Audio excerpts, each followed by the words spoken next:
മേഖലകളിൽ പ്രവർത്തിച്ചു വരുന്നവരുടെ സംഘടനയാണ് ഐമ.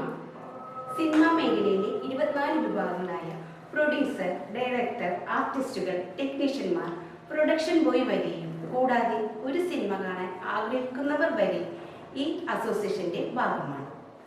ഐമ അസോസിയേഷന്റെ 5ാം വാർഷികം വളരെ ഗംഭീരമായി നടത്തുകയുണ്ടായി. നിരവധി പ്രോജക്റ്റുകളിലൊന്നായ ഇന്ത്യയിലെ ആദ്യത്തെ RNA ലൈസൻസ് ഉള്ള സിനിമ ഇൻഡസ്ട്രിയിലെ ഏക പത്രമാണ് 4 സ്റ്റാർ ന്യൂസ്. സിനിമ മേഖലയിലെ മുന്നണിയിലും പിന്നണിയിലും പ്രവർത്തിക്കുന്നവരെ പരിചയപ്പെടുത്തുന്ന പത്രമാണ് 4 സ്റ്റാർ ന്യൂസ്. 4 സ്റ്റാർ ന്യൂസ് ഓൺലൈനിലും ഓഫ്ലൈനിലും ലഭ്യമാണ്. 100 പ്രൊജക്റ്റുകളിൽ 6 പ്രൊജക്റ്റുകൾ പൂർത്തിയാക്കി. ബാക്കിയുള്ള പ്രൊജക്റ്റുകൾ ഓരോന്നായി ചെയ്തു വരുന്നു. അതിലൊന്നായ സ്വരരാഗം എന്ന ഈ സംഗീത പരിപാടിയിലേക്ക് പാട്ടുപാടാൻ താല്പര്യമുള്ളവർ മൂവാറ്റുപുഴ IMD ഓഫീസുമായോ താഴെ കാണുന്ന നമ്പറിലോ ബന്ധപ്പെടുക. ഇതിന് ഫീസ് ഉണ്ടായിരിക്കുന്നതല്ല.